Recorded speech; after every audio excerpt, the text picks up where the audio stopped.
Welcome to Study with Rafia channel. Mycoplasma irregular shape bacteria. So நம்ம இன்றைக்கி பார்க்க போகிற டாபிக் பார்த்தீங்கன்னா why mycoplasma has no cell wall. So mycoplasma வந்து ஒரு யூனிக் குரூப் ஆஃப் பாக்டீரியா. இதுக்கிட்ட வந்து செல் வால் இருக்காது. லேக்னா என்ன இருக்காது, சரியா? செல் வால் இருக்காது. இது நம்ம ஃபிலியோமார்பிக் கூட சொல்லலாம். ஃபிலியோமார்பிக் என்னன்னு பார்த்தீங்கன்னா இதுக்கிட்ட ஃபிக்ஸ் ஷேப் இல்லை. ஸோ ஏன் இதுக்கிட்ட செல் வால் இருக்காதுன்னு சொல்லி நம்ம 3 மெயின் ரீசன் பார்ப்போம். ஃபஸ்ட்டு என்னென்னு பார்த்தீங்கன்னா ஜெனட்டிக் ரிடக்ஷன் என்னென்னு பார்த்தீங்கன்னா மைக்கோபிளாஸ்மா கிட்ட ஸ்மாலஸ்ட் ஜீனோம் இருக்குது. ஸோ அந்த ஸ்மாலஸ்ட் ஜீனோம் இருக்கிறதுனால அதுக்கிட்ட என்ன இருக்காதுன்னு பார்த்தீங்கன்னா ஜீன்ஸ் இருக்காது. ஓகேவா? பெப்டிடோகிளைகான் ஃபார்ம் பண்ணுறதுக்கான ஜீன்ஸ் வந்து மைக்கோபிளாஸ்மா கிட்ட இருக்காது. பெப்டிடோகிளைகான் ஃபார்ம் ஆச்சுதான் நம்மளுக்கு வந்து செல்வால் ஃபார்ம் ஆகும். So small genome missing gene is equal to no cell. Second reason என்னென்னு பார்த்தீங்கன்னா ஸ்டீரோல் ரிச் செல் மெம்பரேன். இது கொலஸ்ட்ரால் லேயர், சரியா?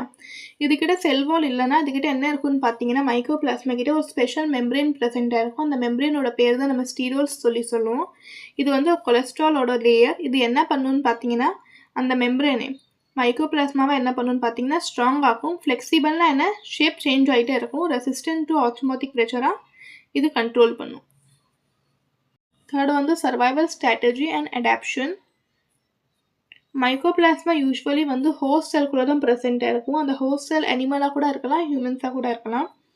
But the environment is stable and protected. அங்கே வந்து என்வாயன்மெண்ட் ஸ்டேபிளாக இருக்கும். ஓகேவா? So because the host environment is osmotically safe, mycoplasma does not need a rigid wall. இது மைக்கோபிளாஸ்மா எங்கே ப்ரெசென்ட் ஆயிருக்குன்னு பார்த்தீங்கன்னா ஒரு ஹோஸ்ட் செல்குள்ளே மைக்கோபிளாஸ்மா இருக்குது. இது வந்து ஒரு ஹோஸ்ட் செல்குள்ளே தான் ப்ரெசென்ட் ஆயிருக்கும்.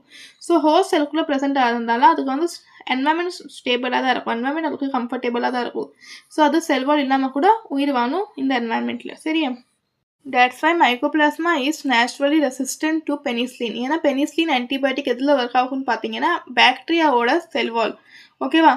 பெனிசிலின் பாக்டீரியா செல்வாலை தான் போய் பிரேக் பண்ணும் ஃபஸ்ட்டு, சரியா?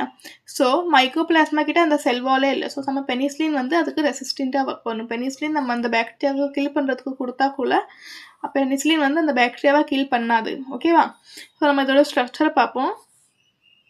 மைக்கோபிளாஸ்மாவோட ஸ்ட்ரக்சர் பார்த்தீங்கன்னா இதுக்கிட்ட வந்து இர்ரெகுலர் ஷேப் இருக்கும். இர்ரெகுலர் ஷேப்னா கரெக்டான ஷேப் இருக்காது. ஓகேவா? பாக்டீரியா கிட்ட எப்படி ஷேப் இருக்கும், கோக்கை பேசிலா இந்த மாதிரி ஏதாவது ஷேப் இருக்கும். ஸோ மைக்கோபிளாஸ்மா கிட்ட ஏதாவது இந்த மாதிரி ஷேப்ஸ் இருக்காது, இர்ரெகுலர் ஷேப் இருக்கும். செல்வால் லிப்போப்ரோட்டீன் இருக்கும். செல்வால் லிப்போப்ரோட்டீன் என்ன, அந்த ஸ்ட்ரியோஸோட லேயர் ப்ரெசென்ட்டாக இருக்கும். சரி, அந்த லேயர் தான் என்ன பண்ணும், இது ப்ரொடெக்ட் பண்ணும். சால்யூபிள் ப்ரோட்டீன் வந்து இன்சைட் ப்ரெசென்ட் ஆயிருக்கும். டிஎன்ஏ இதோட ஜெனட்டிக் மெட்டீரியல், சால்யூபிள் ஆர்என்ஏ இதுக்கிட்ட ப்ரெசென்ட் ஆயிருக்கும். Like and subscribe for